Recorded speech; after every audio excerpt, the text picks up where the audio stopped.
بالله من الشيطان الرجيم بسم الله الرحمن الرحيم ونفس وما سواها فألهمها فجورها وتقواها قد أفلح من زكاها وقد خاب من دساها. Bismillahirrahmanirrahim.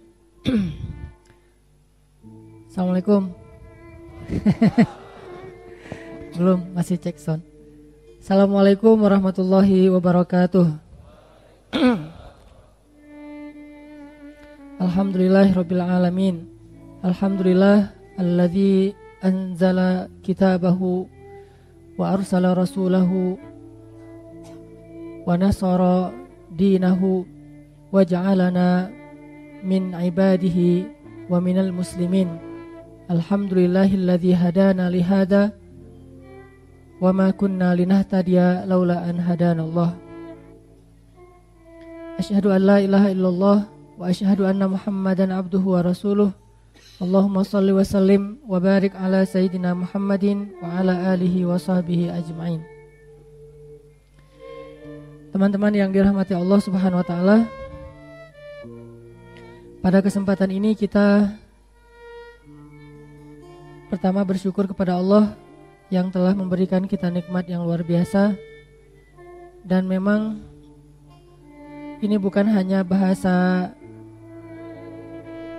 prolog dalam suatu khutbah, tetapi harus menjadi tabiat kita, harus menjadi karakter kita, bahwa memang kita yakin dan sadari Allah Subhanahu wa taala terlalu baik untuk kita dan banyak memberikan kenikmatan kepada kita.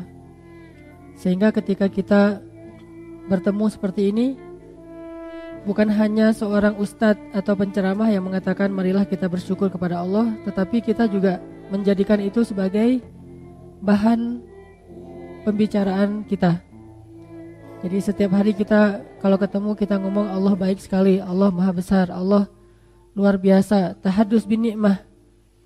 Sebagaimana kita setiap kali ketemu ngomongin tentang kebaikan seseorang kepada kita yang mungkin sangat berjasa, maka seharusnya Allah lebih pantas dan lebih berhak untuk dibicarakan kebaikan-kebaikannya.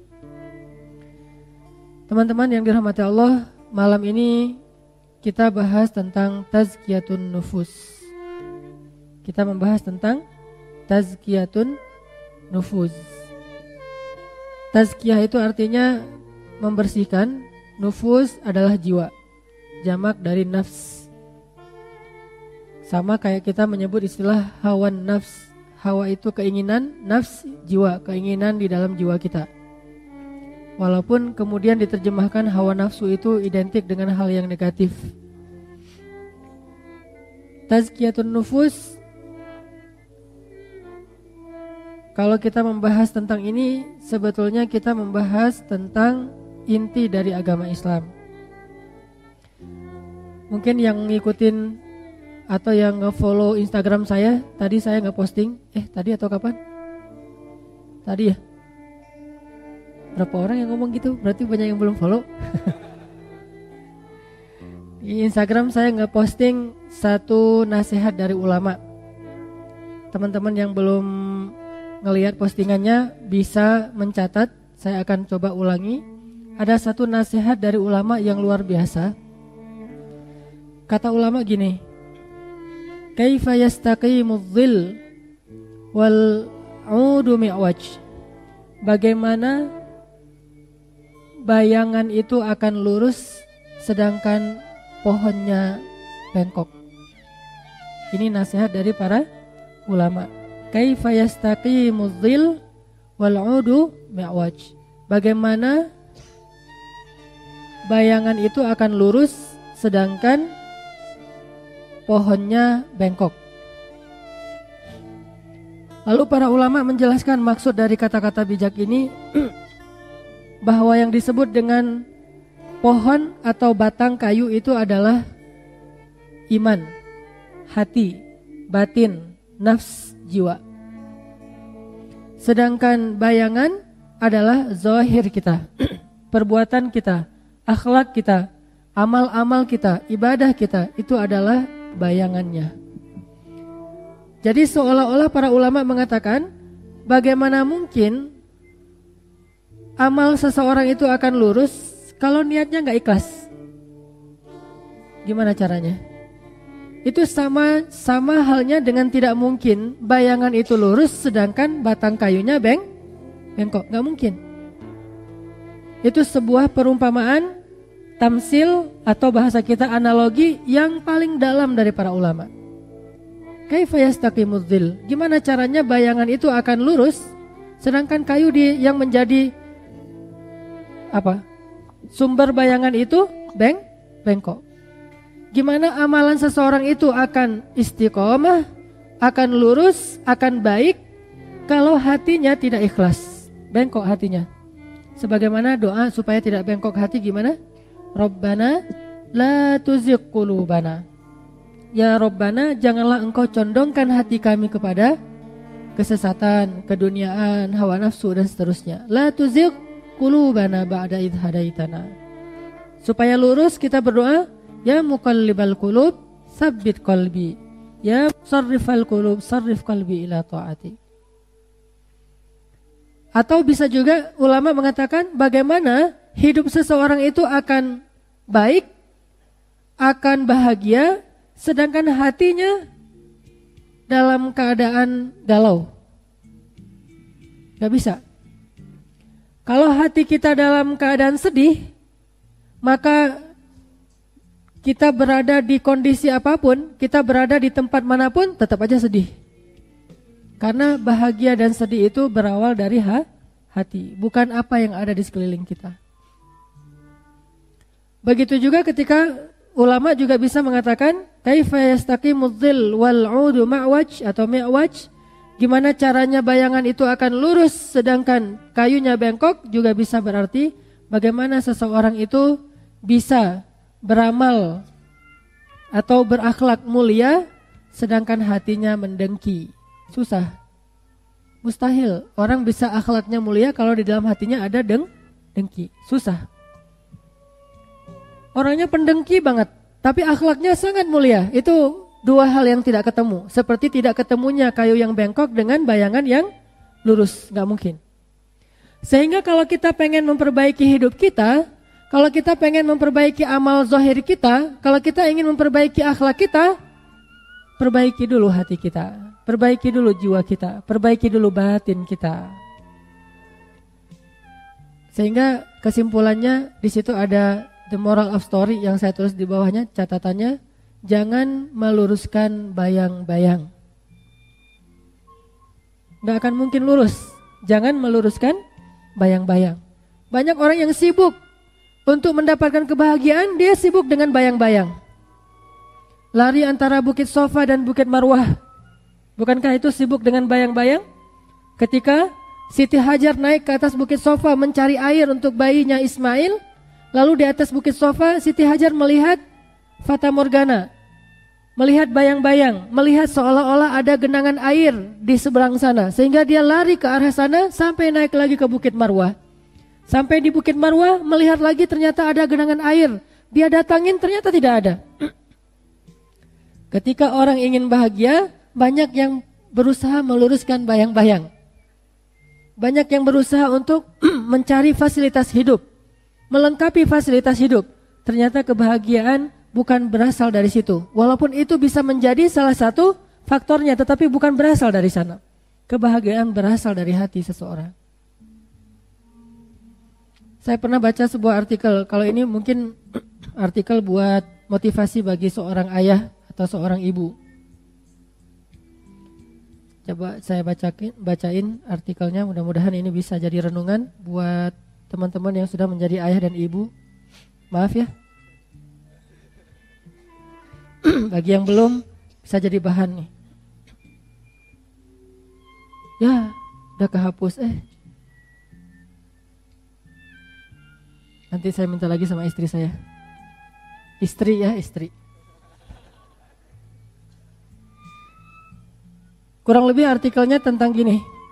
Ketika seorang ayah ditanya, kenapa sih ayah itu sibuk banget cari uang siang dan malam bekerja, pergi pagi pulang malam, sampai tidak ada waktu ketemu dengan anak-anaknya? Biasanya jawabannya demi anak. Kenapa ibu sibuk sekali dengan karirnya, sibuk sekali dengan mungkin home bisnisnya, dia bisnis di rumahnya dan segala macam dengan jualan online? Kata dia, demi anak-anak.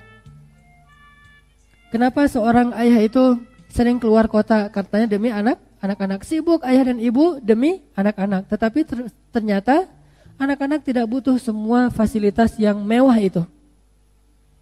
Sehingga ketika ulang tahun bisa memberikan hadiah yang mahal, ketika weekend bisa ngajak jalan-jalan yang jauh, yang nginep di hotel bintang 5 segala macam. Tetapi setelah itu ditinggalkan dalam waktu yang lama. Lalu ketika dibikin survei, anak-anak itu tidak butuh kemewahan sebanyak itu. Mereka hanya butuh ditemani. Mereka hanya butuh figur seorang ayah yang bisa menjadi contoh laki-laki yang ideal untuk mereka tiru kalau mereka anak laki-laki. Mereka hanya butuh rasa aman dan nyaman dari ayahnya kalau anak perempuan, sehingga tidak mencari kenyamanan dari laki-laki yang lain. Begitu juga sosok ibu. Intinya di sini adalah banyak orang ketika ingin membahagiakan dirinya dan keluarganya sibuk dengan meluruskan bayang-bayang. Itu maksud dari kata ulama. Kaifa yastaqimudz dhil wal 'udu mi'waj. Sehingga dari sini teman-teman sekalian, kita menyimpulkan bahwa dalam Islam itu amal terbagi kepada dua. Baik itu disebut dengan ibadah, disebut dengan muamalah, apapun lah. Yang jelas amal itu terbagi kepada dua. Pertama disebut dengan amal batin, dan yang kedua disebut dengan amal zahir. Kalau kita membaca sejarah kehidupan Nabi Muhammad itu, maka sejarah tentang Nabi Muhammad itu juga terbagi dua. Amal batinnya Nabi Muhammad itu disebut dengan sarirah, dan amal zahirnya Nabi Muhammad itu disebut dengan sirah. Pernah dengar sarirah? Belum pernah? Selama ini kita banyak belajar tentang Nabi Muhammad sirahnya saja, zahirnya. Nabi Muhammad secara zahir memakai apa, seperti apa penampilan fisiknya, tapi kita lupa dengan sarirahnya. Kita mempelajari sirah Nabi Muhammad tentang zahir ibadah Nabi Muhammad, tapi lupa dengan batinnya. Hanya sibuk dengan fisik saja. Ini menunjukkan bahwa kita belum utuh dalam memahami sunnah Nabi SAW. Kalau ada orang yang mengaku mengikuti sunnah Nabi dan dia paling baik dalam memahami sunnah Nabi, tapi jarang tersenyum, tapi dia hatinya tidak lapang dada kepada orang lain, berarti dia baru mengikuti sunnah Nabi secara sirah dan belum mengikuti sunnah Nabi secara sarirah. Berarti dia baru mengamalkan amal-amal zahir dari amal-amal Islam, tetapi dia masih mengabaikan amal batin. Padahal zahir ini sangat tergantung kepada batin. Innamal a'malu binniyat. Innamal a'malu binniyat. Tergantung di sini nih. Wa innama likulli imri'in bukan ma'amila tapi ma'nawa. Seseorang itu diberi pahala bukan sesuai dengan apa yang dia kerjakan, tetapi sesuai dengan apa yang dia niatkan. Coba lihat pentingnya tazkiyatun nufus, amal batin ini dalam Islam. Innamal a'mal, semua amal-amal itu innamal a'malu binniyat, sesuai dengan apa yang ada di dalam hatinya yang disebut dengan istilah niat. Dan niat ini amal batin, bukan amal zahir. Kalau amal zahir namanya akad. Saya terima nikahnya, itu zahir. Kalau batin, aduh, saya cinta banget sama dia. Itu batin. Ada orang yang saya terima nikahnya secara zahir tapi tidak beramal secara batin. Gak cinta. Nikahnya terpak Siti Nurbaya. Itu zahir. Dia akad tuh secara zahir, tetapi dia tidak punya perasaan secara batin. Atau secara zahir dia bilang, kamu itu adalah bulan. Ngegombal nih. Secara zahir, dalam hati maksudnya sih banyak merengkel-merengkel gitu, gak terlalu mulus. Kan? Innamal a'malu binniyat. Walaupun kata-katanya kayak terasa indah, tetapi dia seperti mencela kalau niatnya adalah mencela. Dan jangan menyimpulkan Islam dari satu khutbah ya, dari satu ceramah. Kayak misalnya saya ceramah kayak gini seolah-olah, oh tuh kata Ustadz Hanan semuanya tergantung niat. Ya udah kita niat aja deh, nggak usah beramal. Jangan, karena Islam itu tidak sempurna kalau hanya disimpulkan dari satu ceramah atau satu macam hadis. Dapat satu hadis, udah yang lain seolah-olah nggak penting. Hadis ini aja diamalkan. Nggak bisa menyimpulkan satu hukum dengan satu hadis atau dengan satu ceramah. Kita baru membahas satu bagian penting dalam Islam, yaitu amal batin. Bukan berarti zahir tidak penting. Bukan berarti zahir itu diabaikan. Harus ada balance-nya, wasatiyah, dan harus komprehensif, syumuliyah. Cuman setelah kita membahas secara komprehensif, kita harus tahu juga mana yang paling menjadi pokok dan bahkan dia kayak fondasinya keislaman seseorang, ternyata batin. Sehingga kata Nabi, innamal a'malu binniyat wa innamal likulli imri'in ma nawa. Seseorang itu dibalas sesuai dengan apa yang dia niatkan. Dibalas sesuai dengan apa yang dia niatkan. Dan Allah alimun bidzatis sudur. Allah itu maha tahu isi hati. La yanzuru ila aswarikum wala ila a'malikum wala ila amwalikum walakin yanzuru ila qulubikum. Allah tidak melihat kepada penampilan kalian. Allah tidak melihat kepada perbuatan kalian. Allah tidak melihat kepada kekayaan kalian. Allah melihat kepada hati kalian. Ada dua orang sholat. Yang satu penampilannya rock and roll, rambutnya gondrong, jaket kulit, sholat pakai kacamata hitam gitu. Terus celananya nggak sobek sih, jeans gitu ya, jeans ketat. Terus banyak rantai-rantai gitu di tubuhnya. Yang satu lagi sholatnya pakai jubah, pakai sorban, dililit di kepalanya, rapi banget, gaya-gaya ala-ala Dubai gitu. Siapa yang paling baik di sisi Allah? Allah lihat ke dalam hatinya. Kalau dua-duanya baik, baru Allah melihat zahirnya. Kalau dua-duanya baik, maka Allah Subhanahu wa ta'ala akan melihat keistiqomahannya. Jadi yang dilihat batin dulu, baru zahir. Bukan berarti zahir gak penting. Kalau zahirnya seimbang, kalau batinnya seimbang, baru zahirnya yang diadu. Misalnya yang satu jenggotan, yang satu tidak berjenggot. Mana yang lebih baik? Mana? Belum tentu, jangan jawab itu dulu. Lihat batinnya dulu. Kalau batinnya sama, baru lihat zahirnya. Pastinya yang berjenggot lebih utama daripada yang tidak berjenggot. Kecuali dia udah berusaha pakai doyok segala macam gak tumbuh. Nah, ini kan udah ikhtiar nih. Maaf ya. Jadi lihatnya batin dulu, baru nanti zahir. Bukan zahir dulu, baru batin enggak? Batin dulu. Mana yang lebih utama? Yang satu hijabnya hitam, yang satu lagi hijabnya pelangi. Mana yang lebih utama, teteh? Neng?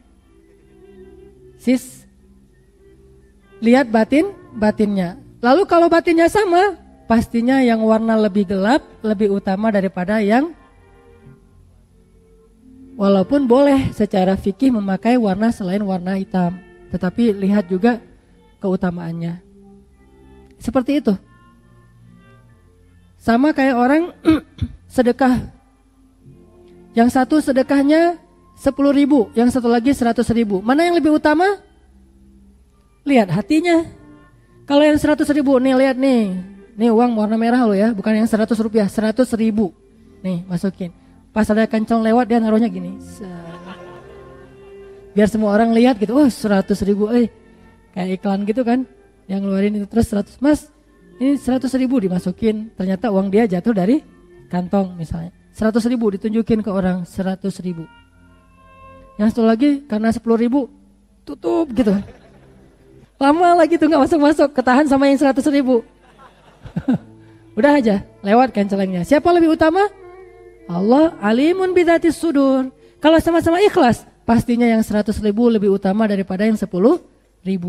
Kalau sama-sama ikhlas. Tapi kalau gak ikhlas, maka yang 10.000 Yang ikhlas lebih utama daripada yang 100.000 tapi ria. Itu maksudnya, bukan hanya batin doang, enggak. Zahir juga ngaruh kalau batinnya seimbang. Tapi kalau batinnya menang ini, walaupun zahirnya dia kalah, dia menang. Karena zahir itu tergantung batin. Dia kalah secara zahir, tapi dia menang secara batin, menang dia tuh. Di sisi Allah lebih mulia. Kalau dia menang secara zahir, kalah secara batin, dia kalah di mata Allah Subhanahu wa taala. Kalau seimbang secara batin, baru nanti adu yang zahir. Zahir sama-sama 100.000. Lihat aja, paling istiqomah yang mana. Pas pulang gitu. Tadi DKM ngumumin ya, mau nyumbang kencelan Jumat kali ini mau disumbang ke Suriah. Sayang banget saya cuma bawa 100.000 ya gitu. Memang ada duit yang lebih gede dari 100.000. Maksudnya cuma bawa selembar. Ya tadi saya juga mau ngasih sebetulnya lebih banyak, cuman adanya cuma 200.000 sih. Nah misalnya. Atau yang satu bilang, aduh saya nyumbangnya dikit banget, cuma gak nyebut berapa. Aduh, alhamdulillah ya saya bisa nyumbang 100.000 hari ini. Padahal sama-sama 100.000. Yang satu ngerasa sedikit, yang satu lagi ngerasa itu udah keren gitu. Akhirnya ria. Sama-sama 100.000, sama-sama ikhlas, tapi akhirnya tidak istiqomah dalam keikhlasan. Suatu saat cerita, sama kayak orang tahajud. Dua-duanya udah tahajud selama 1 tahun, gak pernah tinggal setiap malam. Dan 1 malam 1 juz. Sama-sama hafiz nih. Setiap malam 1 juz. Selama 1 tahun, 11 rakaat setiap malam. Gak pernah kurang, jam 2 malam udah bangun dua-duanya. Hebat nih 2 orang nih. Batinnya ikhlas dua-duanya. Gimana nilainya? Lihat nanti siapa yang duluan. Lihat. Tahajud itu gak susah sih sebetulnya. Saya mah pokoknya asal jam 2 tuh pasti kebangun. Udah gak perlu pakai lagi alarm-alarm segala. Udah ya lumayan lah. Udah setahun kurang lebih. Udah baru nanti ketahuan siapa yang menang di situ tuh. Jadi gak bisa kita menilai sekaligus. Ada prosesnya. Pertama batin, kemudian zahir, kemudian istiqomah sampai husnul khatimah. Lihat khatimahnya. Bisa jadi sekarang dia ria, besoknya dia astagfirullahaladzim, udah habis nih amal saya, tahajud lagi deh. Udah gitu husnul khatimah. Yang satu lagi gak pernah ria, ikhlas banget, rianya pas mau meninggal. Waduh, itu paling rugi tuh, rianya pas mau meninggal. Pas dikumpulin semua keluarganya, dia mau wasiat, anak-anakku, ayah gak meninggalkan banyak harta untuk kalian, tetapi ayah memberikan kepada kalian satu nasihat saja. Jangan pernah tinggal sholat tahajud. Ayah meninggal, nih bentar lagi mungkin ayah mau meninggal nih, 70 tahun 60 tahun ayah dari sejak usia 10 tahun gak pernah tinggal tahajud sampai sekarang. Tahu gak kalian? Wah, habis 60 tahun, 0. Kan? Khatimah. Mau husnul khatimah atau su'ul khatimah. Sehingga kita tetap aja sebagai manusia gak bisa menjudge seseorang sebelum dia meninggal. Bahkan udah meninggal pun kita gak tahu. Allahu a'lam, Allah yang tahu. Mungkin dia bertaubat, kita aja yang gak tahu. Mungkin dia istighfar, kita aja yang gak dengar. Allah yang tahu. Ini lebih kepada diri kita masing-masing. Intinya apa? Bahwa batin itu sangat menentukan dalam kehidupan kita. Sehingga selain kita belajar ibadah zahir, jangan lupa bahwa ibadah batin itu sangat penting.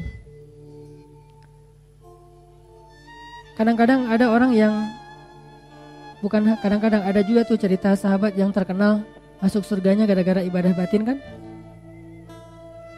Cerita yang siapa?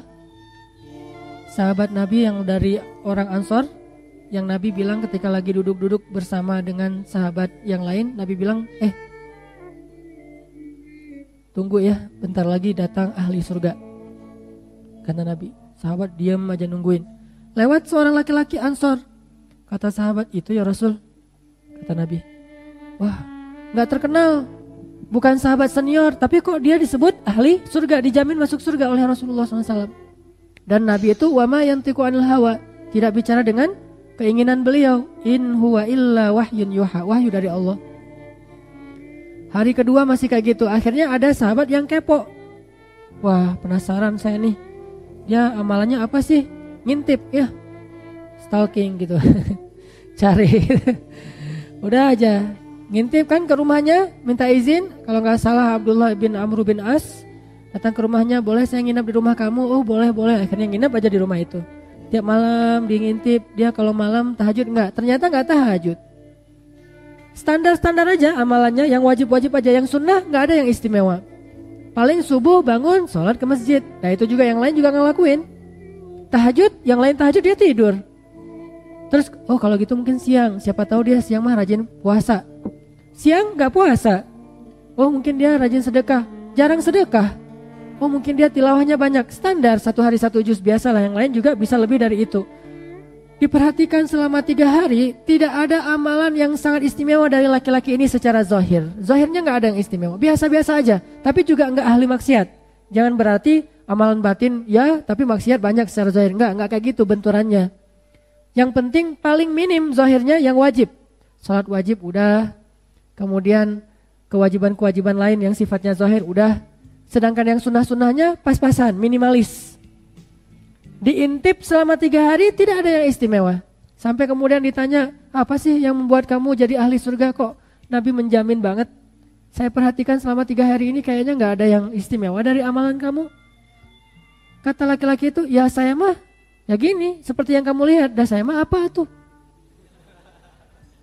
Dan saya mah kayak gini, seperti yang kamu lihat, gak ada yang lain. Oh, ya udah. Izin aja nih Abdullah, saya pulang ya. Ya udah, assalamualaikum, waalaikumsalam. Baru jalan beberapa langkah dipanggil lagi. Bro, sini dulu. Apaan? Kayaknya saya ingat nih sesuatu nih. Apaan? Saya itu, ini mungkin mudah-mudahan ya bisa jadi pelajaran buat kamu, kata dia. Saya itu orang yang tidak pernah dengki kepada orang lain. Kalau ada orang yang dapat nikmat, saya yang paling bersyukur. Alhamdulillah tetangga beli mobil. Alhamdulillah teman saya udah nikah dengan pacar saya. Nah, harus segitu tuh. Kasih kartu undangan. Pas baca nama yang di atas, oh kamu mau nikah? Ya, dengan siapa? Itu yang di bawah. Alhamdulillah. Sambil cari pisau, alhamdulillah. Bunuh diri. Itu kan sakit banget ya. Gak kebayang itu sakitnya tuh. Kalian gak tahu rasanya? Saya juga gak tahu. Cuma sekali doang kayak gitu. Curhat. Artinya apa? Ini orang gak pernah dengki sama orang lain. Kalau orang lain dapat nikmat, dia yang bersyukur. Dan kalau orang lain dapat musibah, dia yang bersedih. Aduh kasihannya. Ya Allah ringankan musibah dia. Kayak gitu orangnya. Kalau orang lain berbuat kesalahan kepada dia, dia lapang dada. Maafin aja tuh, ya Allah maafin dia, mungkin dia gak sengaja segala macam. Kalau orang lain berbuat baik kepada dia, dia merasa bersalah. Aduh saya belum membalas jasa ke dia, belum membalas dia dengan kebaikan. Akhirnya dia doain yang banyak sampai seolah-olah bisa membayar kebaikan itu. Kan kata Nabi, kalau ada orang berbuat baik kepadamu, balaslah. Kalau kamu tidak sanggup membalas, maka berdoalah untuk dia sampai seolah-olah kamu sudah membalas. Doanya yang banyak tuh. Orang yang lapang dada, oh berarti dia dijamin masuk surga gara-gara punya amalan batin, bukan amalan zahir, kecuali yang wajib-wajib doang. Sampai ada yang kayak gitu.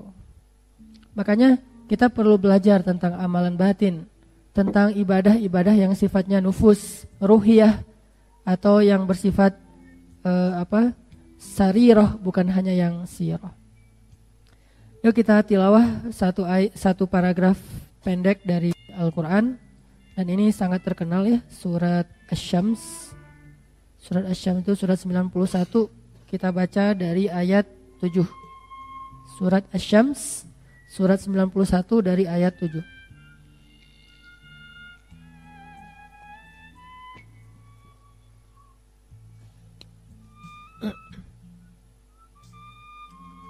Surat Asy-Syams, surat 91 dari ayat 7. أعوذ بالله من الشيطان الرجيم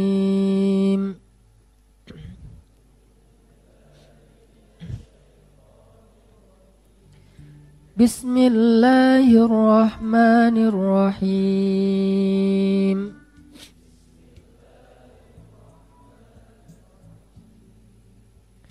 ونفس وما سواها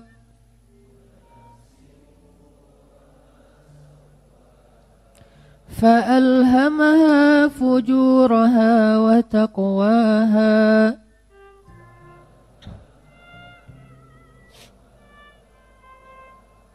قد أفلح من زكاها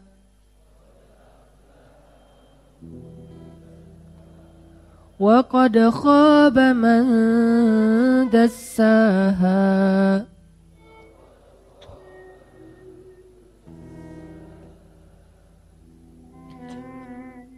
Dan demi jiwa serta penyempurnaannya, maka Allah mengilhamkan kepada jiwa itu kedurhakaan dan ketakwaan.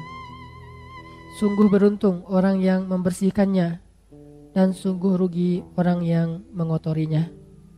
InsyaAllah nanti kita lanjutkan setelah sholat isya. Bismillahirrahmanirrahim. Teman-teman yang dirahmati Allah Subhanahu wa Ta'ala, tadi di dalam surat Asy-Syams Allah Subhanahu wa Ta'ala berfirman, qad aflaha man zakkaha wa qad khaba man dassaha. Sungguh beruntung orang yang mensucikan jiwanya, dan sungguh rugi orang yang mengotori jiwanya. Lalu setelah itu Allah menyebutkan kisah kaum Samud. Kadzabat Samudu bitagwaha idzim ba'asa ashqaha faqala lahum Rasulullah naqatallahi wa suqyaha fakazzabuh fa'aqaruha fadamdama alaihim rabbuhum bidzambihim fasawwaha. Apa maksud dari sungguh rugi orang yang mengotori jiwanya? Kerugian apa yang mereka akan dapatkan? Kerugiannya Allah beri contoh di dalam ayat 11 sampai ayat 14. Seperti itulah kurang lebih kerugian yang akan didapatkan oleh orang yang kotor jiwanya. Dan kemudian kerugian ini juga pernah dialami oleh orang-orang yang kotor jiwanya di zaman Nabi Muhammad SAW. Sehingga kalau kita perhatikan sejarah para nabi, ternyata sebab orang menolak hidayah itu, menolak dakwah itu bukan karena gak paham. Tapi orang menolak dakwah itu karena jiwanya kotor. Dengki salah satunya, dan sombong. Kalau kita perhatikan sejarah Abu Jahal itu kalau dibandingkan dengan Bilal, tingkat keilmuannya seperti langit dan bumi. Bilal itu budak dari Ethiopia atau Habasyah, sedangkan Abu Jahal itu tokoh intelektual orang Quraisy. Walaupun orang-orang Mekah itu banyak yang buta huruf, tetapi Abu Jahal sedikit dari orang yang bisa membaca tulis, bahkan yang paling banyak keilmuannya. Sehingga dia disebut dengan julukan Abu Al-Hakam. Abu Al-Hakam itu guru bangsa, orang yang banyak ilmu. Bahkan Abu Jahal itu yang paling mengerti syair, sama seperti Walid Al-Mughirah, sama seperti Abu Sufyan sebelum Abu Sufyan masuk Islam. Orang yang mengerti syair. Bahkan Abu Jahal itu orang yang paling banyak menghafal nasab orang Arab. Mungkin itu juga salah satu alasan kenapa Allah menurunkan Islam itu di Arab, terutama di Mekah, karena tren cara orang Mekah menyampaikan satu ilmu atau informasi itu lewat riwayat. Riwayat. Kalau diturunkan lagi di Bani Israel, pasti udah gak ada sisa Islam ini, sama kayak agama Yahudi. Soalnya orang Israel itu tidak menyampaikan berita melalui riwayat, tetapi menyampaikan berita melalui cenah. Cenah itu kalau bahasa Arabnya qila wa qal. Kata Nabi, hati-hati kalian dengan qila wa qal.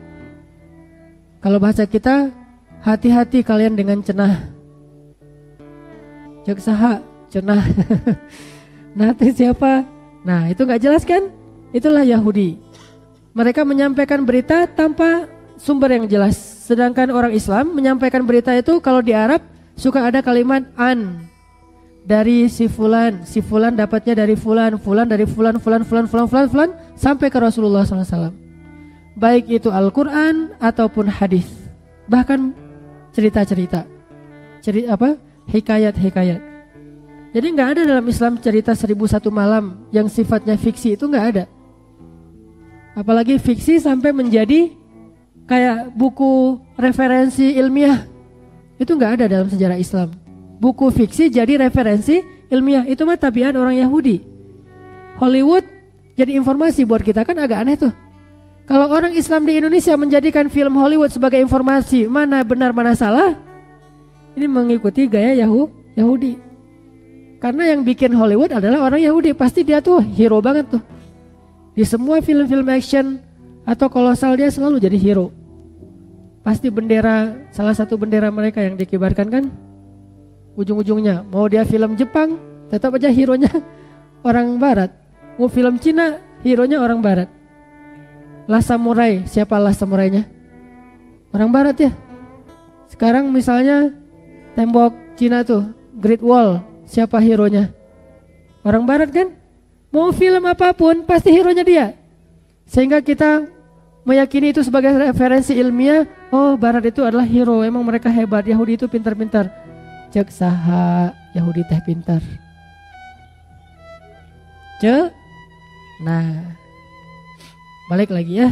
Orang Islam itu pintar-pintar. Buktinya orang Islam di Indonesia tuh sering juara olimpiade sains. Matematika juara olimpiadanya banyak orang Indonesia. Dan segala macam. Musabakoh tilawatil Quran di tingkat dunia sering juaranya orang mana? Orang Indonesia sama orang Mesir. Dua negara ini sering nih. Tahfiz Al-Quran juga kayak gitu. Oke, balik lagi.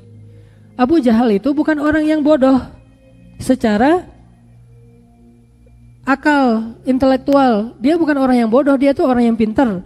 Ngerti banget Al-Quran. Buktinya ada kisah suatu malam Abu Jahal sama Akhnas sama oh ya, Abu Jahal sama Akhnas berdua lagi jalan lewat rumah Nabi di Mekah. Pas ngelewat rumah Nabi, tiba-tiba ngedengerin Nabi lagi tilawah Al-Quran. Nabi kan powerful tilawah banget. Kalau ada sahabat yang pas baca Quran malaikat turun, Nabi pasti lebih dari itu. Kalau ada sahabat yang baca Quran awan sampai berarak ke arah dia, terus kemana dia pergi awan ngikutin, tunggu dulu mau dengerin Al-Qurannya. Awan bilang kayak gitu. Ada gak kita yang tilawah Al-Quran awan ngikutin? Enggak kan? Ustadz, mendung kenapa? Gara-gara Ustadz ngaji. Gak ada itu. Gara-gara saya ngaji mendung. Yang ada setelah saya ngaji jadi cerah gitu. Kenapa? Awan pada lari. Kalau dulu sahabat gara-gara ngaji mendung, datang air hujan, berkah gitu. Tapi Nabi pasti lebih dari itu. Lebih dahsyat dari itu. Makanya jangankan manusia yang ada potensi baik buruk, jin aja yang udah buruk dikutuk bisa dengerin ngaji Nabi Muhammad. Cuman sayangnya dulu gak ada rekaman. Kita pengen tahu Nabi ngajinya gimana sih. Kalau ada rekaman pasti kita ikutin ya. Gak ada rekaman, gak ada YouTube. Tadi cerita apa sih? Nabi lagi ngaji lewat Abu Jahal sama Akhnas. Pas Abu Jahal sama Akhnas lewat ngedengerin Nabi ngaji, yang tadinya mereka cuma pengen jalan jadi duduk aja. Lama dengerin Nabi ngaji. Nabi itu kalau ngaji itu gak pernah sebentar loh.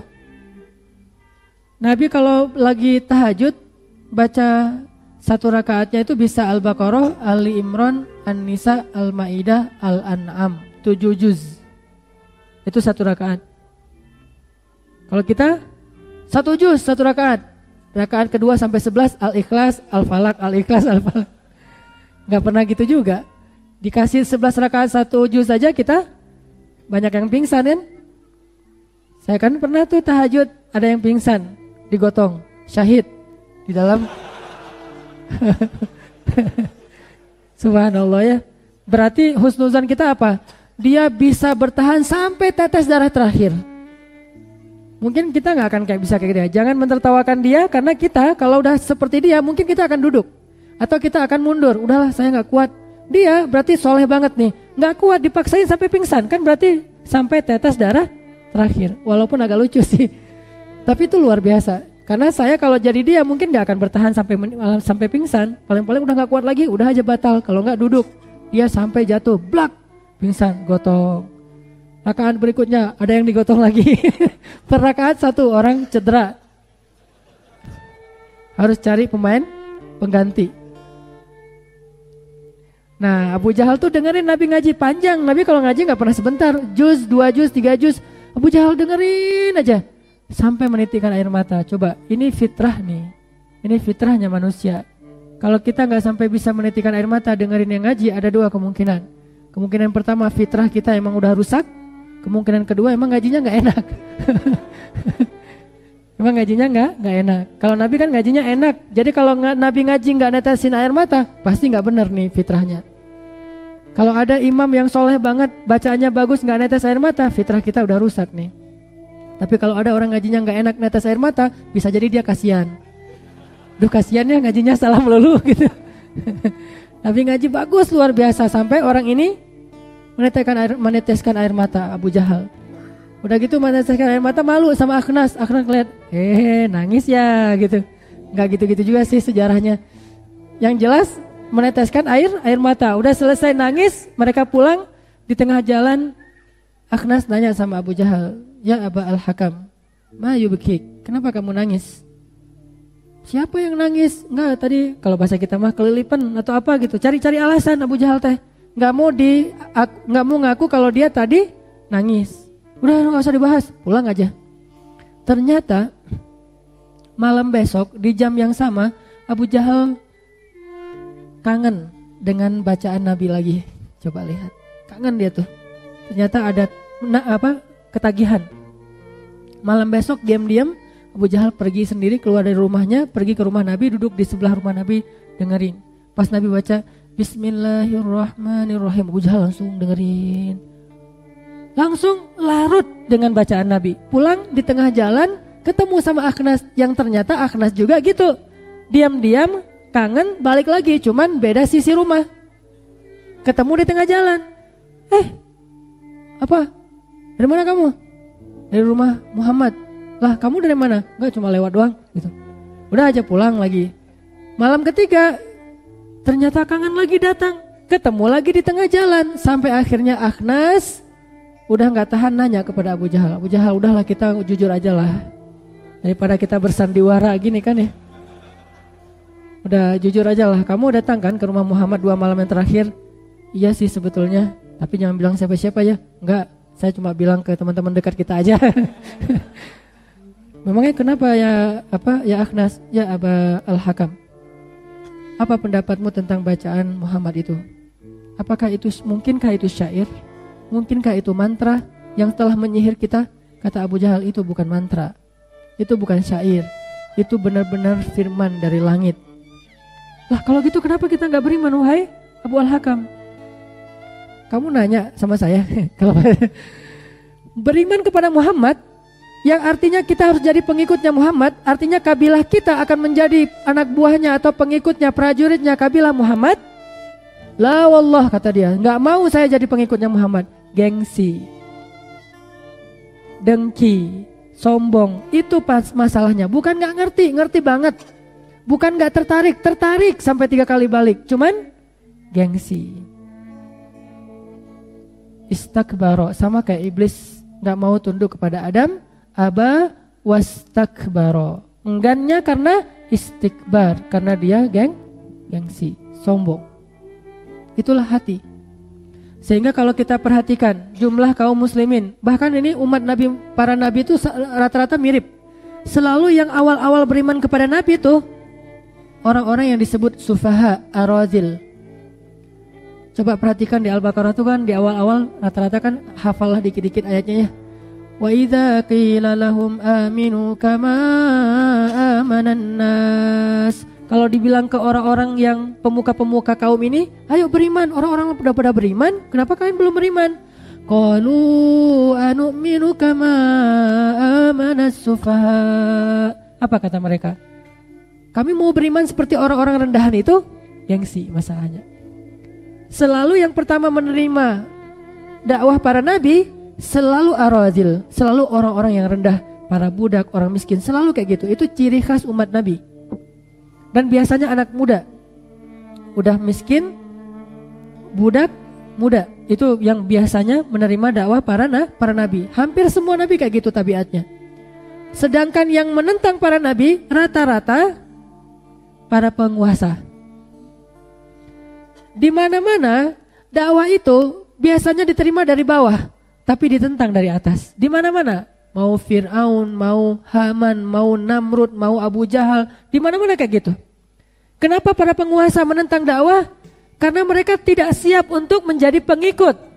Mereka tidak siap untuk mengorbankan kepentingan-kepentingan mereka, lalu merendahkan diri mereka sejajar dengan yang lain. Tidak siap. Dan selalu kayak gitu tabiatnya sampai hari ini.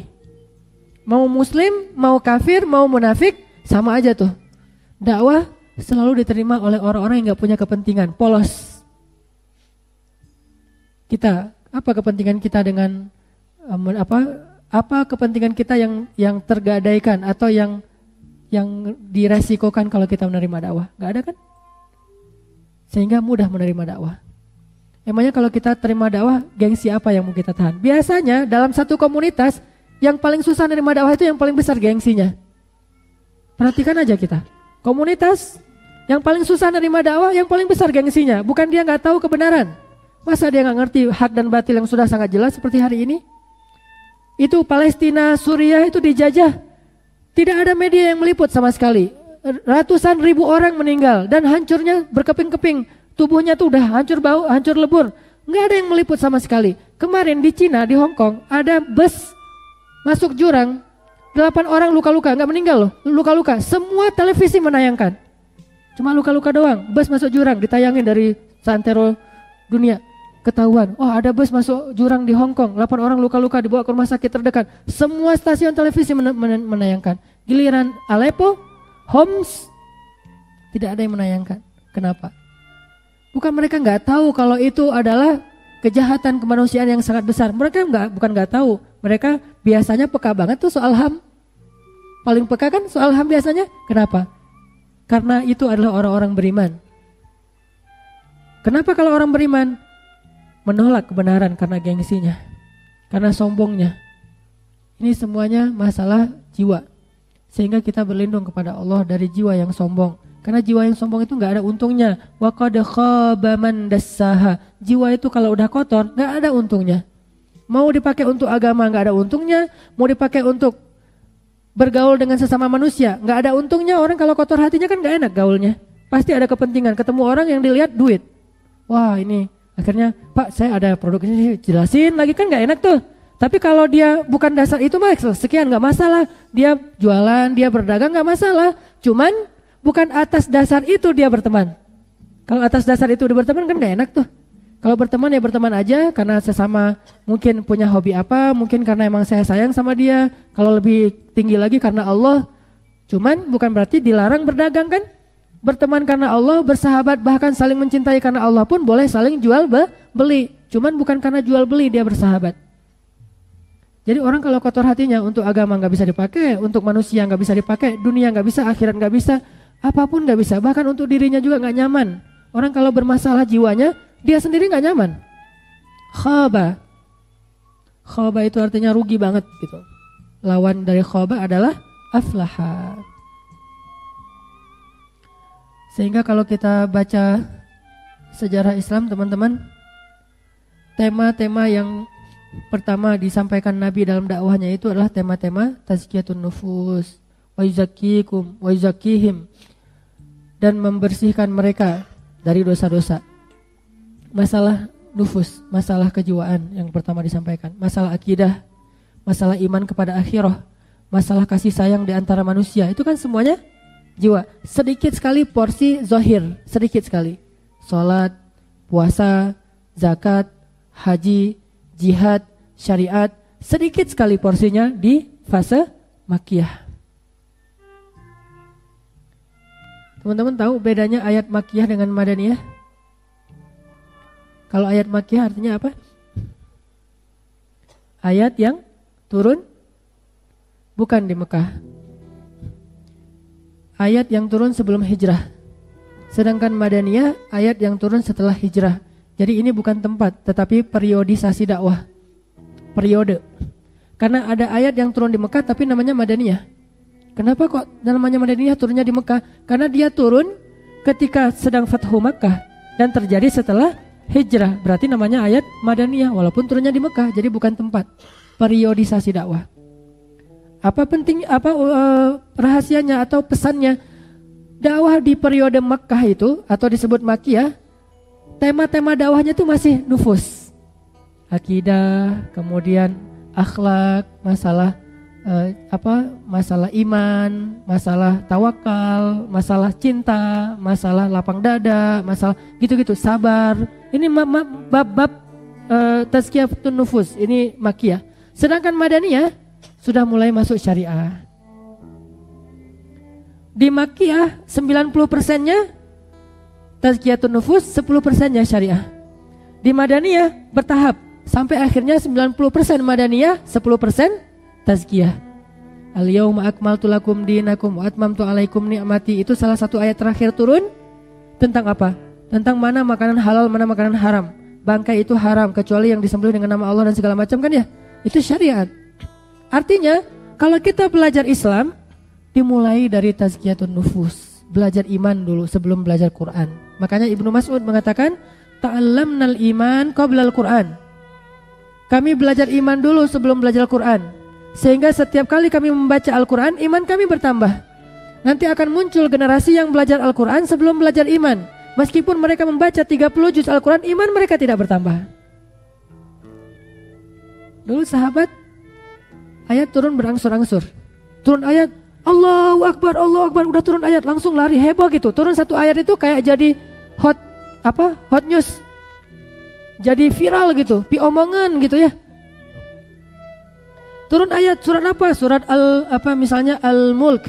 Kan juz 29 itu Al-Mulk sampai Al-Mursalat, satu juz itu semuanya surat Makiyah. Sedangkan juz 28, satu juz itu semuanya Madaniyah. Sisanya juz-juz yang lain campur, mix. Ada yang Makiyah, ada yang Madaniyah, campur di situ.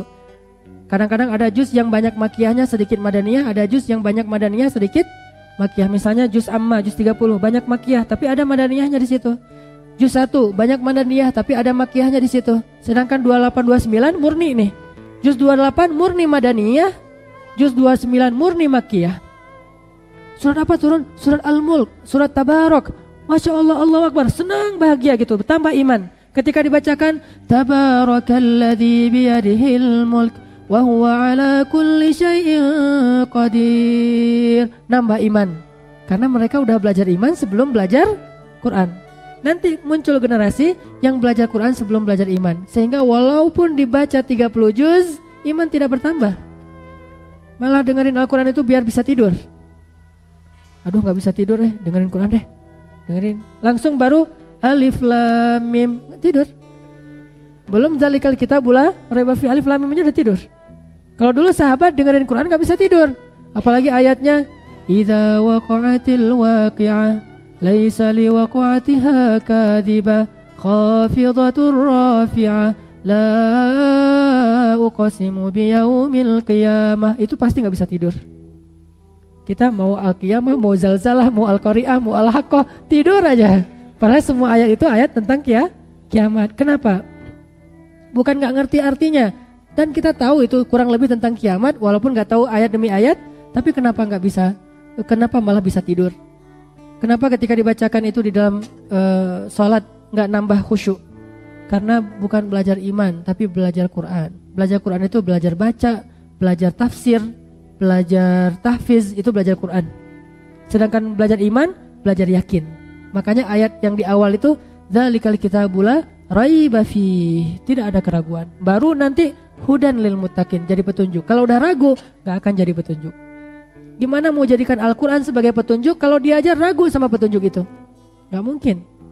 Makanya tema-tema awal Islam itu tazkiyatun nufus. Ini yang terus-terusan dibina sama Nabi. 13 tahun tazkiyatun nufus.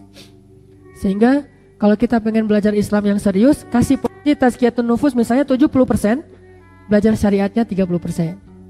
Orang kalau nggak kayak gitu, belajar syariat 90%, tazkiyatun nufus 10%, jadinya bahaya.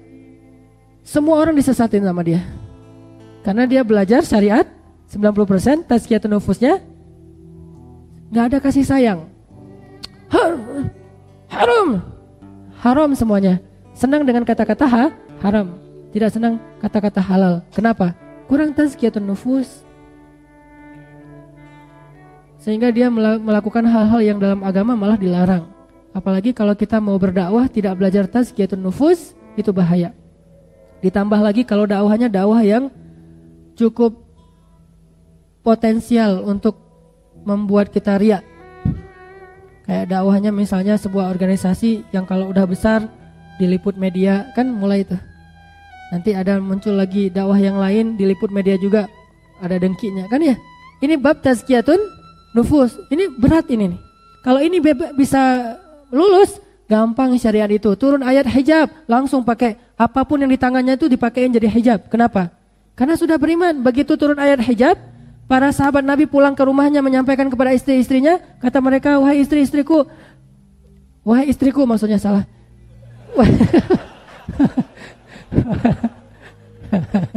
Wahai istriku, sudah turun ayat hijab. Dibacakan surat An-Nur tentang wajibnya berhijab. Langsung di tangannya ada apa? Jemuran. Langsung dia pakai dengan kain jemuran menutup aurat. Kalau sekarang, oh gitu ya, maaf ya saya belum siap. Bukan rambutnya yang belum siap, tapi hatinya. Sehingga teman-teman yang belum berhijab, jangan dipaksa hijab dulu, tapi ajak ngaji dulu. Ngajarin tentang iman dulu, Allah itu maha baik segala macam. Pas dia udah berasa dikit, jangan tunggu sempurna juga, udah berasa dikit tentang kebesaran Allah, nanti baru pelan-pelan dimasukin. Bukankah hijab itu adalah ukuran rasa malu?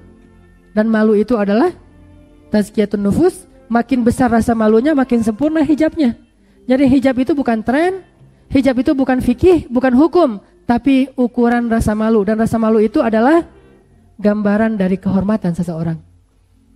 Perempuan itu mahkotanya rasa malu.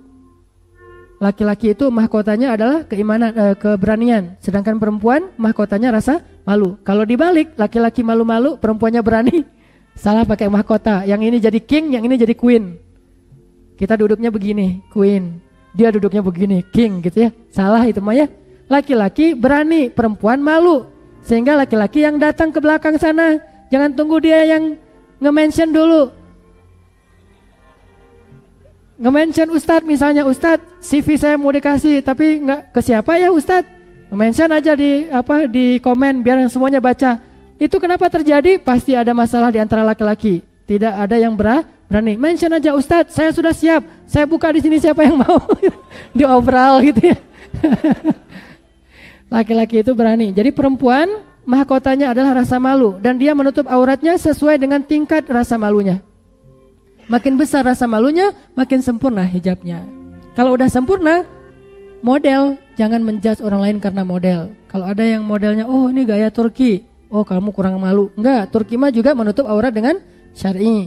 Oh ini gaya misalnya Indonesia yang segitiga gitu kan, Indonesia mah segitiga kan ya. Kayak kalau laki-laki pakai peci, kalau perempuan segitiga, bukan pakai donat ya. Donat itu ala tahun 80-an lah ya, pakai donat terus pakai kerudung gitu, pakai jilbab segitiga. Terus ada gaya misalnya Dubai yang diatasin gini-gini.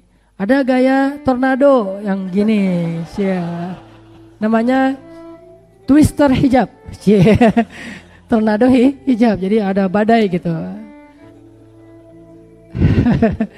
Tapi itu mah cuma gaya ya, dan saya sama sekali tidak ngomongin style. Saya hanya ngomongin batasan aurat. Style mah bebas.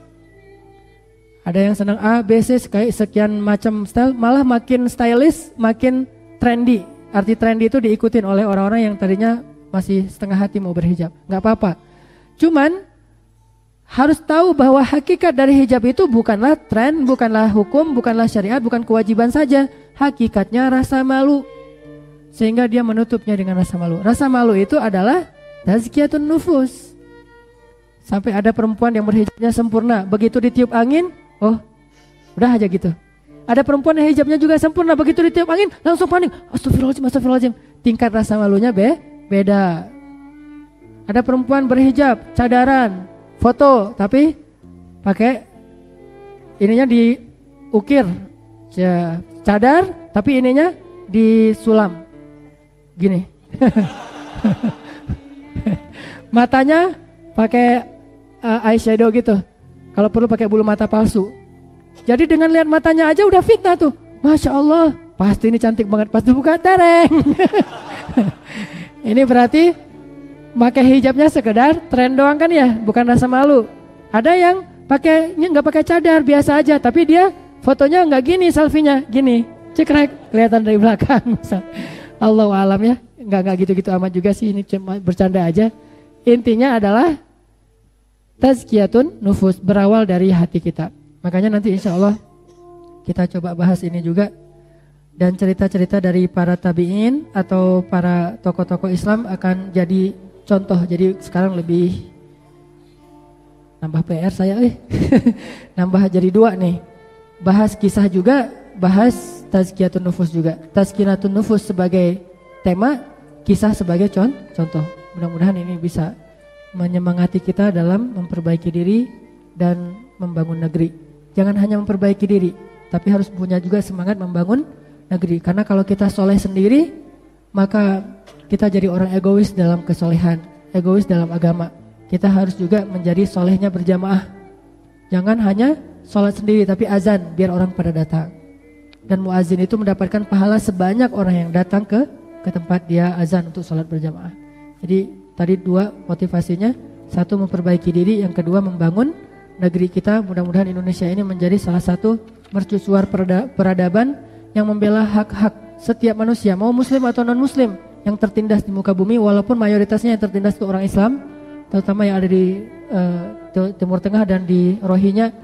Siapa lagi yang akan nolong mereka kalau bukan kita sesama muslim? Berharap kepada orang lain, saya tidak terlalu banyak berharap. Saya lebih banyak berharap kepada sesama muslim. Jadi kalau muslim sesama saudara aja nggak mau nolong, gimana kita mau memikirkan orang lain akan nolong?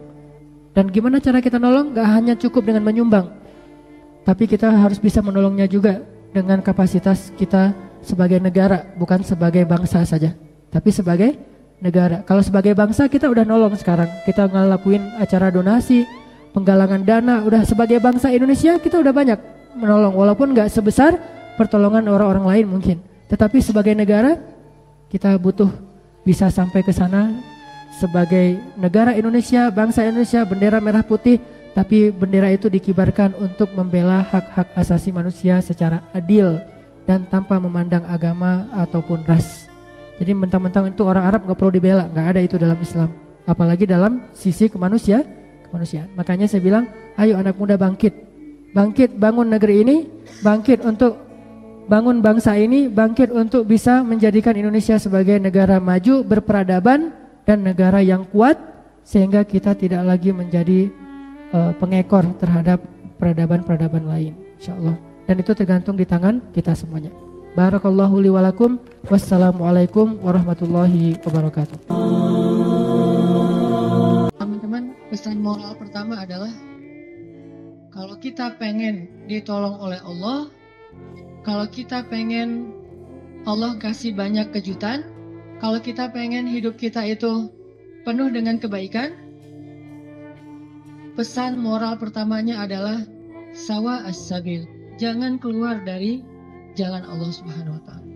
Jalan Allah itu artinya syariat. Syariat itu dalam bahasa Arab artinya jalan hidup, the way of life, yaitu Islam. Jangan keluar dari jalan Allah. Tetap aja di situ. Pasti Allah kasih. Kalau pengen pas kita berjalan tiba-tiba ada kejutan dari langit, sawa as-sabil, tetap di situ, jangan kecewain Allah. Jangan sampai Allah Subhanahu wa taala ngelihat kita ngeposting sesuatu yang Allah nggak suka. Bayangin kalau Allah udah unfollow, semua akan unfollow. Tiba-tiba akun kita jadi kosong, nggak ada followers. Apa arti Allah unfollow? Bara'atum minallah. Awal surat At-Taubah. Allah berlepas tangan. Berlepas tangan, bahasa sosmednya unfollow. Lebih parah lagi kalau Allah sudah ngeblok. Khatamallahu ala qulubihim. Udah unfollow, diblok pula. Jadi kita japri, nggak masuk. Contrengnya cuma 1, udah diblok. Kita telepon, dialihkan ke nomor yang lain. Kita DM, nggak masuk juga. Artinya kita diblok. Request, nggak di respon.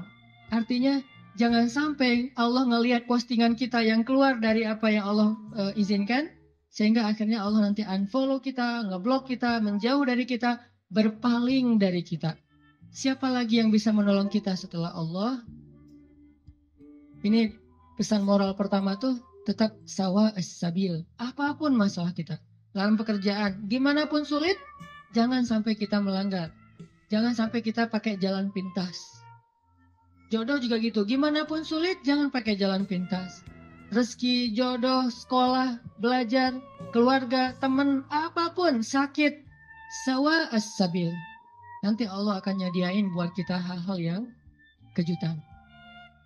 Pesan moral kedua, selama kita sawa as-sabil, terus minta sama Allah.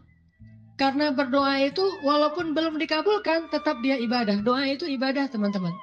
Jadi kalau ada orang yang bilang, jangan banyak-banyak doa, malu sama Allah, mending kita beramal aja. Berarti dia nggak paham. Kalau doa itu dalam Islam, sama seperti orang sholat sunnah 2 rakaat. Makin dia banyak berdoa, makin Allah sayang sama dia. Beda dengan manusia, kalau kita banyak minta, dia jadi kewalahan, jadi malas, tebal gitu. Minta aja nih orang. Kalau dengan manusia, kita banyak minta, dia menjauh. Kalau Allah kita banyak minta, Allah mendekat. Allah senang kepada hamba yang meminta. Masalah sepele, garam kata Nabi. Mintalah kepada Allah walaupun cuma garam. Jadi lagi masak, gak ada garam. Ya Allah, garam. Minta sama Allah. Udah gitu baru beli di warung. Minta dulu. Kenapa minta kok beli di warung? Karena bisa jadi kalau kita hanya membeli garam di warung, lalu kita masak, kita tidak dapat pahala doa. Sedangkan kalau kita berdoa dulu baru beli garam, kita dapat garam plus pahala doa. Dan Allah kasih keberkahan di dalam garam itu. Siapa tahu pas lagi datang ke warung beli garam, yang nungguin warung si Neng. Bukan mbaknya ya. Mau beli garam, kenapa masa kurang garam ya? Tadi minta sama Allah, ya udah gratis aja deh gitu. Bisa. Atau bisa juga, udah besok-besok gak usah masak sendiri, biar saya masakin. Kode kerasnya. Tapi nggak mungkin juga kayak gitu. Artinya teman-teman, minta sama Allah. Ada masalah dikit, ya Allah. Coba, ini benar-benar jadi kayak habit kita ya. Ya Allah itu jadi habit. Ya Allah, ya Allah. Dikit-dikit, ya Allah. Dikit-dikit, ya Allah. Dan Allah tuh senang banget digituin. Nggak repot sama sekali. Walaupun Allah itu sibuk, tapi Allah nggak repot. Kulla yawmin huwa fi sya'n. فَبِأَيِّ آلَاءِ رَبِّكُمَا تُكَذِّبَانِ. Setiap hari Allah itu sibuk. Arti sibuk memberikan apa yang diminta oleh hamba-hambanya. Sibuk mengurus hambanya. Emang Allah senang kok ngurus kita. Jadi kalau kita minta ke Allah itu Allah kayak, ada apa hambaku senang gitu. Bayangin. Walaupun nggak tepat, tapi Allah lebih senang. Walaupun analogi ini nggak tepat, tapi kurang lebih bisa kita bayangin, Allah itu lebih senang kepada hambanya yang meminta kepadanya daripada seorang pelayan di sebuah restoran, di sebuah kafe, yang ketika kita minta sesuatu dia tersenyum, dia ada apa Pak, langsung nyatet, langsung dikirim ordernya. Allah lebih senang dari itu. Dan salah satu di antara Nabi yang paling suka berdoa kepada Allah itu siapa teman-teman? Nabi Ibrahim. Allah menyebutkan Ibrahim itu inna Ibrahim la'awwahun halim. Awwahun. Awwah itu bukan awah ya. Awah itu beda ya. Kalau awah justru enggak. Kalau awah mau. Awwahun artinya da'a, suka berdoa. Ibrahim itu ada masalah dikit, ya Rabbi, doa. Makanya Allah banyak ngasih kejutan buat Ibrahim. Dengan istri pertamanya Sarah, dengan istri keduanya Hajar, dengan anak pertamanya Ismail, dengan anak keduanya Ishak, dengan cucunya Yakub, dengan cicitnya Yusuf. Banyak Allah kasih kejutan buat Ibrahim. Kenapa? Karena Ibrahim sawa as-sabil dan da'a. Selalu berada di jalan Allah dan selalu minta sama Allah. Allah itu cemburu kalau kita minta kepada makhluk duluan sebelum Allah. Cemburu kalau kita nyebut nama makhluk duluan sebelum Allah. Cemburu kalau kita berterima kasih kepada makhluk duluan sebelum bersyukur kepada Allah. Allah itu cemburu. Dan Allah layak untuk cemburu. Sehingga kalau kita minta ke Allah duluan, Allah senang banget. Ya Allah, saya lagi kayak gini, sebutin. Baru ikhtiar. Jadi sehari-hari itu jadikan habit kita itu da'a. Dikit-dikit, Rabbi, Ilahi, ya Allah, ya Tuhanku, gitu. Sehingga Musa pas lagi perjalanan dari Mesir ke Madian, Rabbi, asa ayah diani sawa as-sabil. Beri saya jalan yang lurus. Pas sampai di Madian, Rabbi, ini bima anzaltani min khairin faqir. Ya Allah, saya butuh sekali rezeki, saya udah lapar, udah berhari-hari nggak makan. Tiba-tiba datanglah kejutan yang ditunggu-tunggu Musa. Cinta anugerah dari Allah, tapi jangan sampai anugerah itu menjauhkan kita justru dari pemberinya. Ini fokus Nabi Musa. Asa Rabbi ayyahdiyani sawa as-sabil. Jadi kalau saya nanti ketemu keluarga baru, mudah-mudahan keluarga itu keluarga yang bisa membantu saya untuk terus berada di sawa as-sabil. Kalau saya ketemu calon suami, mudah-mudahan suami itu yang membimbing saya. Waj'alna lil muttaqina imama, membimbing saya tetap di sawa as-sabil, di jalan yang Allah ridhoi. Ini fokus. Dan kalau kita fokus di sawa as-sabil, gak usah khawatir. Allah punya banyak rencana baik untuk kita. Wayangkurun, wayangkurullah. Wallahu khairul makirin. Siapapun boleh punya rencana untuk menghalangi kita, tapi Allah adalah sebaik-baik pembuat rencana. Udah ikutin aja sawa as-sabil. Fokus di jalan yang lurus. Sawa itu bahasa lainnya istiwa. Atau dalam bahasa Arab kadang-kadang orang Arab suka nyebut dengan istilah khatul istiwa. Terus jadi bahasa Indonesia katulistiwa. Itu bahasa Arab. Katulistiwa itu dari kalimat khatul istiwa. Khat artinya garis, istiwa artinya lurus, garis lurus. Katulis, karena kita nggak bisa bilang kha jadinya ka. Khadijah jadinya Khadijah.